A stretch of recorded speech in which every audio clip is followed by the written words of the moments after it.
শ্রীমদ্ ভাগবতমের দশম স্কন্দের ফেলালাপ নামক টিকা, যেটি ডক্টর মহানামব্রত ব্রহ্মচারী করেছেন, সেইটি আজ পাঠ করব।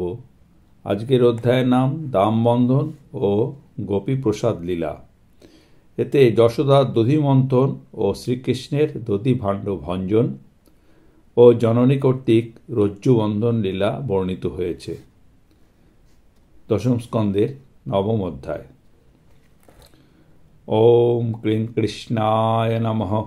ওম কৃষ্ণায় বাসুদেবায় হরয়ে পরমাত্মনে প্রণতক্লেশনাশায় গোবিন্দায় নমো নমঃ।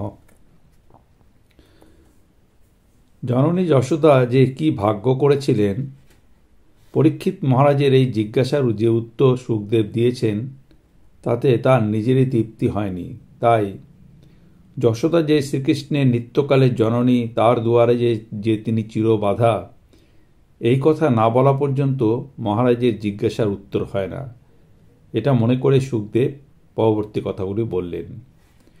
আগের অধ্যায়ে আমরা অষ্টম অধ্যায়ে দেখেছি যে রাজা পরীক্ষিত জিজ্ঞাসা করেছেন সুখদেবকে যে তারা কৃষ্ণের পিতামাতা নন্দ এবং যশোদা এমন কি পুণ্যকর্ম করেছিলেন যে তারা কৃষ্ণকে পুত্ররূপে পেয়েছিলেন। তখন সুখদেব বললেন যে পুরাকালে বসুদের মধ্যে শ্রেষ্ঠ বসু দ্রোণ এবং তার স্ত্রী ধরা কৃষ্ণকে পাওয়ার জন্য, তাদেরকে পুত্ররূপে নারায়ণকে পাওয়ার জন্য তারা অনেক তপস্যা করেছিলেন এবং তারা পরাভক্তি চেয়েছিলেন ব্রহ্মার কাছে। তাই তারা এই জন্মে নন্দ যশোদা রূপে তারা জন্মগ্রহণ করেছেন এবং কৃষ্ণকে, স্বয়ং নারায়ণকে পুত্ররূপে পেয়েছেন। সুখদেব আরও বললেন, যাতে মহারাজ পরীক্ষিতের ধারণা দৃঢ় হয়, তিনি বলে চললেন, কার্তিক মাস প্রভাতকাল নন্দরানী যশোদা নিজে দধিমন্থন করছেন। গৃহের দাসীগণ কর্মান্তরে স্থানান্তরে গিয়েছে। নন্দরাজ গোবর্ধনে ইন্দ্রপূজায় গিয়েছেন। সব দাসদাসী তার সঙ্গে গমন করেছে। গোপালের বাল্য চরিত্র গাথা গাইছে সকলে। যশোমতী এই যে গান করছেন তিনি, তাতে গানে বর্ণিত যে লীলা কথা তা স্মরণ করতে করতেই যশোদা দধিমন্থন করছেন। দধিমন্থনরত যশোদার রূপের বর্ণনা করেছেন সুখদেব। তার স্থূল কটিতে ক্ষৌম বস্ত্র, সেটি আবার কাঞ্চির দ্বারা আবদ্ধ। পুত্র গোপালের কথা স্মরণ করতে করতে স্তনোদ্বয় কম্পিত হচ্ছে এবং সেটা থেকে দুগ্ধ ক্ষরণ হচ্ছে। তিনি পুনঃ দধিমন্থনের যে রজ্জু আকর্ষণ করছেন, তাতে তার শ্রম হচ্ছে। তার বাহু দুটি দুলছে, কঙ্কনে কঙ্কনে ঠেকে ধ্বনি উঠছে, কানের কুণ্ডল দুটো দুলছে, বদনখানি ঘেমে উঠেছে, চুলের খোপা থেকে দু চারটে মালিত ফুল ঝরে ঝরে পড়ে চরণে পড়ছে। এইভাবে যশোদা দধিমন্থন করছেন। শ্রীকৃষ্ণ শয্যায় শায়িত ছিলেন। যেই নিদ্রা ভঙ্গ হলো, সঙ্গে সঙ্গে স্তন্যের জন্য পিপাসা জেগে উঠল। তিনি উঠে আসলেন মন্থনলতা জননীর নিকট। তাকে মন্থন করতে নিষেধ করার জন্য মন্থন দণ্ডটি দুহাত দিয়ে চেপে ধরলেন। গোপালের বুদ্ধি ও বালবাদুর্য দেখে মাতা পরম প্রীত হলেন। তিনি মন্থন কার্য ফেলে পুত্রকে কোলে নিয়ে বসলেন। স্নেহকরিত স্তন ক্ষীর পান করাতে লাগলেন আর নিরীক্ষণ করতে লাগলেন শিশুর হাস্যযুক্ত মধুর বদনখানি। হঠাৎ পুত্রকে নামিয়ে রেখে যশোদা দ্রুতবেগে চলে গেলেন। তখনও কিন্তু গোপালের স্তন্যপানের পিপাসা মেটেনি। এরূপ করার কারণে এই যে তখন উনুনের উপর একটি দুধের ভাণ্ড থেকে দুধ উতলিয়ে পড়ছিল। অগ্নির তাপ কমিয়ে দুগ্ধে রক্ষা করার উদ্দেশ্যে যশোদা পুত্রকে নামিয়ে সেদিকে ছুটলেন। এইভাবে মা চলে যাওয়ার পরে গোপাল কিন্তু অত্যন্ত ক্রুদ্ধ হলেন। তার রাঙা ওষ্ঠাধর কাঁপতে লাগল আর দন্ত দ্বারা তার দংশন করতে লাগলে সেই ওষ্ঠ দুটিকে। একটা শিলাখণ্ডের দ্বারা দধিখণ্ড তিনি ভেঙে ফেললেন। তারপর কপটতা করে কাঁদতে কাঁদতে ঘরের মধ্যে গেলেন ও নির্জনে নবনী খেতে শুরু করলেন। এদিকে উনুন থেকে উত্তপ্ত দুধ নামিয়ে রেখে যশোদা দধিমন্থন স্থানে ফিরে আসলেন। দেখলেন দধি ভাণ্ড ভাঙা। তিনি বুঝলেন যে এটা তার নিজ পুত্রেরই কার্য এবং এই কাজ করে ছেলে ভয়ে পালিয়েছে গৃহের অভ্যন্তরে। এটা ভেবে মাতা হাস্য করলেন।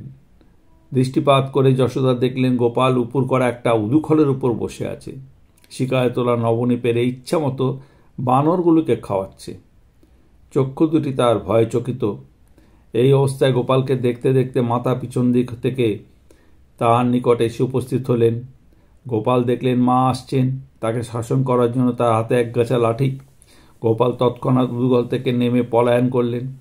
মায়ের ভয়ে একান্ত ভীত, মাও তাকে ধরবার জন্য পশ্চাৎধাবন করলেন। মহাযোগীদের তপস্যা দ্বারা একাগ্রীকৃত মন যাকে লাভ করতে অক্ষম, তাকে হাতে ধরবার জন্য ব্রজের এক গোয়ালিনী ছুটছেন। কি অপূর্ব লীলা! শ্রীকৃষ্ণের পশ্চাৎ অনুগমন করছেন জননী যশোদা। চলতে পারছেন না, বৃহৎ নিতম্বর ভারে গতিমন্থর হয়ে যাচ্ছে। বেগবশত চুলের খোপার বাঁধন খুলে যাচ্ছে, খোপার ফুলগুলো ঝরে পড়ছে গমনের সঙ্গে সঙ্গে পায়ে পায়ে। সুন্দরী নন্দরানী অনেকক্ষণ চেষ্টা করে পুত্রকে অবশেষে ধরে ফেললেন। অপরাধী কৃষ্ণ তখন কাঁদতে লাগলেন। কাঁদতে কাঁদতে দু হাত দিয়ে দু চোখ ঘষতে লাগলেন। চোখে ছিল কাজল দেওয়া, হাত দিয়ে ঘষার ফলে সেই কাজল গেল চারিদিকে ছড়িয়ে, সেটি হাতের পিঠে ও গালে লাগলো। গোপালকে এই অবস্থায় দেখে মাতা তার হাত ধরে ভয় দেখাতে লাঠি তুললেন। গোপালের চোখ দুটো তখন মায়ের ভয়ে বিহ্বল। লাঠি দেখে গোপাল ভয় পেয়েছেন বুঝে স্নেহময়ী মা হাতের লাঠিখানি দূরে ফেলে দিলেন। অন্যায়ের জন্য কিভাবে শাসন করবেন ভেবে মা তখন তাকে দড়ি দিয়ে বাঁধবেন ঠিক করলেন। কৃষ্ণের যে কত শক্তি তা জানেন না বলে মাতা তাকে বাঁধতে ইচ্ছা করলেন, অথবা নিজের ছেলের যে কতটুকু শক্তি তা ভালোভাবে জানেন বলেই বাঁধতে চাইলেন। না জানেন, মা জানেন যে বেঁধে রেখে খুলতে পারবে না কিছুতেই, তাই তিনি বাঁধার ইচ্ছা প্রকাশ করলেন। যার আদি নেই, যার অন্ত নেই, যার অন্তর বাহির বলে কিছু নেই, যিনি জগতের প্রথমে আছেন, শেষে আছেন, আবার মধ্যেও আছেন, সেই যেই জগৎরূপী যিনি, আবার তিনি জগতের অতীত, তিনি সর্বব্যাপী, সর্বময়, ইন্দ্রিয়ের অতীত, যাকে বন্ধন করার কোনো সম্ভাবনা নেই, সেই পরাৎপর বস্তুকে যশোদা রজ্জু দ্বারা বাঁধলেন। এই জগতের মায়েরা যেমন তাদের ছেলেদের বাঁধে, যশোদা জননীর বাৎসল্য স্নেহের এত বড় সামর্থ্য যে বিরাট পুরুষ তার কাছে মানব মূর্তিতে, আর তিনি তাকে মনে করছেন যে তার আত্মজ নিজের পেটের ছেলে। কীভাবে বন্ধন করলে তা বলছেন সুখদেব। মা অপরাধী পুত্রকে রজ্জু দিয়ে বাঁধতে আরম্ভ করলেন। কোটি বেষ্টন করে দেখা গেল রজ্জু গাছি 2 আঙ্গুল ছোট হচ্ছে। মা নিজের চুল বাঁধার দড়ি দিয়ে গোপালকে বাঁধছিলেন। রশি কম পড়েছে দেখে মাথা চুল থেকে আরেক গাছি রশি তার সঙ্গে যোগ করলেন। 2 গাছি রশি একত্র হলেও কোটিবন্ধনে তাহা ঠিক 2 আঙ্গুল ছোট হল। প্রতিবেশী জননীগণ প্রত্যহ আসেন সকালে গোপালকে দর্শন করতে। আজও তারা এসেছেন। মায়ের নির্দেশে তারা দড়ি যোগান দিতে লাগলেন। দড়ির সঙ্গে দড়ি বাঁধা চলতে লাগলো, কিন্তু প্রত্যেকবারই 2 আঙ্গুল করে ছোট হতে লাগলো। আনন্দ ঘন বস্তু নন্দনন্দন। আনন্দকে সকলেই বাঁধতে চায়, মাও চাইছেন। ভগবান ও ভক্তে 2 আঙ্গুলই ব্যবধান সম্প্রদায় থেকে যায়।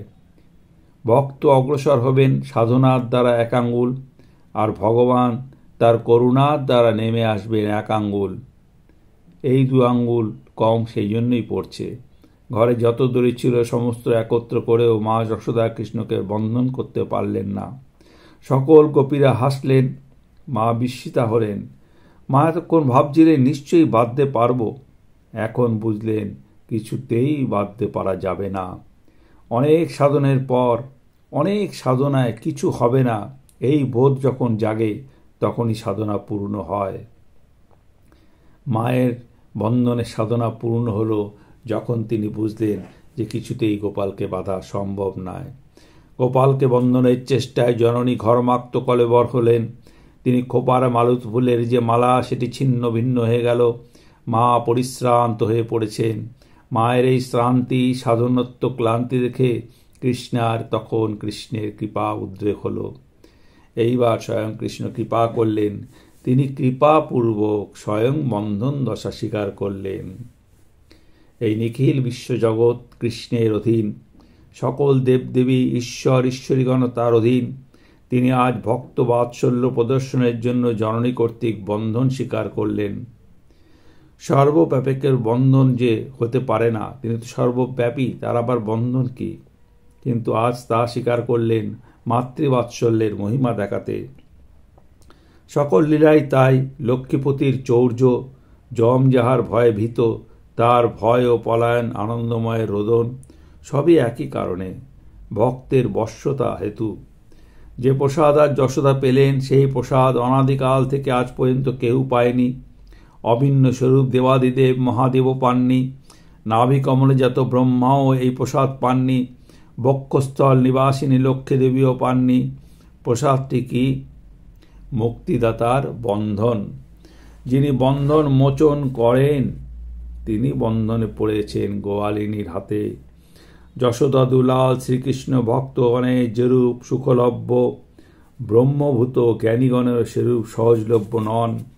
বাৎসল্যে যশোদা যেরূপ ভগবানকে বশীভূত করেছেন, সেরূপ আর কেহ পারেননি। সুখে বিনা ক্লেশে তাকে পেতে হলে ব্রজের ভাবের সাধন চাই। যে ব্যক্তি নিজে বন্ধনে আছে, সে অন্যের মুক্তি দিতে পারে না, কিন্তু ভক্ত বন্ধনে আবদ্ধ দামোদর অন্যের মুক্তিদাতা। এই কথা বলবার জন্য নূতন লীলার অবতারণা করেছে শ্রী শুকদেব। গোপালকে বেঁধে যশোদা জননী গৃহকার্যে ব্যগ্র হলেন। উদুকলে বাধা ভগবান শ্রীকৃষ্ণ চারদিকে চাইলেন, যে যেখানে বন্ধনে আছে তা দূর করবার জন্য দৃষ্টিপাত করলেন। আঙিনায় একজোড়া অর্জুন বৃক্ষ দেখলেন। পূর্বজন্মে এরা ছিল ধনাধিপতি কুবেরের দুই পুত্র, নলকুবর ও মণিগ্রীব ছিল তাদের নাম। অনেকদিন পূর্বে নারদের অভিশাপে তারা এই বৃক্ষত্ব প্রাপ্ত হয়েছিল। বৃক্ষরূপে সাপবদ্ধ সেই দেব শিশুদের মুক্তি দিতে ইচ্ছা জেগেছে ভগবানের। এই ইঙ্গিত করে শুকদেব নবম অধ্যায় শেষ করলেন। অন্তরে ইচ্ছা একটু বেশি সময় বন্ধনে থাকুন ঠাকুর, থাকলেই মায়াবদ্ধ আমাদের মতো অবজনদের প্রতি তার দৃষ্টি পড়বে। এই যে লীলার বৈচিত্র্য হচ্ছে, যিনি মায়া রজ্জু দ্বারা বেঁধেছেন জগজ্জননীকে, জগজ্জীবকে, আজ কেশবন্ধন রজ্জুতে তাহার বন্ধন। এই অধ্যায়ের এইটাই বিচিত্রতা। যিনি গুণাতীত, তিনি স্তন্যকাম, সঞ্জাত কোপ, ভীত ভৎ, ভয়বিহ্বল লক্ষণ। এই সকল লীলার বৈচিত্র্য। দড়ি যত বড়া করা যাক, প্রতিবার 2 আঙ্গুল ছোট, ইহাও এই লীলার একটা বৈচিত্র্য। আর বৈশিষ্ট্য হচ্ছে, ভগবান হচ্ছেন প্রেমাধীন। প্রেমাধীনতার পরাকাষ্ঠ এই লীলায় প্রকটিত হয়েছে। প্রেম অধীনতা হেতুই স্তন্য কামনা করছেন তিনি, কোপ তার ভীতি। যখন মায়ের হাতের মধ্যে হাত, তখনই কোটি বিশ্বব্যাপী। যখন প্রেমে শান্ত, তখনও স্বরূপত অনন্ত। সাধকের প্রচেষ্টা, ঈশ্বরের প্রসাদ, এই দুটি মিলে তবেই কিন্তু ঈশ্বর প্রাপ্তি। 2 আঙ্গুলের মধ্যে এই ভাবটি লুক্কায়িত আছে। মায়ার চেষ্টাজনিত শ্রান্তি আসলেই কৃষ্ণের কৃপার উদয় হল। কোটি বিশ্বব্যাপী, ইহা এক ঐশ্বর্য, কিন্তু ব্রজে ঐশ্বর্য মাধুর্যকে পুষ্ট করে। এই সকল এই লীলার বৈশিষ্ট্য। যখন কোটি বা কোমর বিশ্বব্যাপী, তখনও মায়ের দেওয়া কিঙ্কিনী কোটিতেই বিদ্যমান। এইভাবে ঈশ্বর ঐশ্বর্য মাধুরীকে পুষ্টি করছে। যখন বড়, তখন ছোট, ইহা নিরুপম মধুরিমা। এই অপূর্ব বৈশিষ্ট্য এ জীবের সাধনার দ্বারা শুধু ঈশ্বরলভ্য নয়, যেন 2 আঙ্গুল সর্বদাই কমে যায়। সাধনার যখন শেষ হয়, যখন সাধনা করতে করতে তার আর সাধনার শেষ প্রান্তে পৌঁছয়, যখন সে বুঝতে পারে যে সাধনার দ্বারা ঈশ্বর লাভ হবে না, সে শান্ত ক্লান্ত হয়ে পড়ে, সাধনার চরমতম সে করে ফেলে, তখন তার এই বোধ জাগে যে সাধনা ঈশ্বরলভ্য নয়। তখনই ঈশ্বরের করুণা বা কৃপা আসে এবং সেই করুণা এবং সাধনা মিলিত হয়ে এই 2 আঙ্গুল ব্যবধান ঘুচে যায় এবং ঈশ্বরের সেই কৃপা লাভ করে তখন সাধক কৃতকৃত্য হয়। আজকের মতো পাঠ এখানেই সমাপ্ত হলো। ওম শ্রীকৃষ্ণার্পণমস্তু। হরি ওম তৎসৎ।